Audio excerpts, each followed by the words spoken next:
ہر طرح کی تعریف اللہ ہی کے لیے ہے جس نے آسمانوں اور زمین کو پیدا کیا اور اندھیرے اور روشنی بنائی۔ پھر بھی کافر دوسری ہستیوں کو اپنے پروردگار کے برابر ٹھہراتے ہیں۔ وہی تو ہے جس نے تم کو مٹی سے پیدا کیا، پھر مرنے کا ایک وقت مقرر کر دیا اور ایک مدت اس کے ہاں اور مقرر ہے، پھر بھی تمہیں کافروں اس بارے میں شک کرتے ہو۔ اور آسمان اور زمین میں وہی اللہ تو ہے، وہ تمہاری پوشیدہ اور ظاہر سب باتیں جانتا ہے، اور تم جو کام کرتے ہو وہ سب سے واقف ہے۔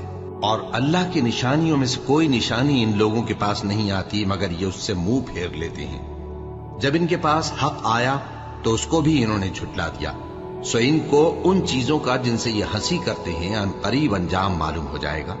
کیا انہوں نے نہیں دیکھا کہ ہم نے ان سے پہلے کتنی امتوں کو ہلاک کر دیا جن کے پاؤں ملک میں ایسے جما دیے تھے کہ تمہارے پاؤں بھی ایسے نہیں جمائے؟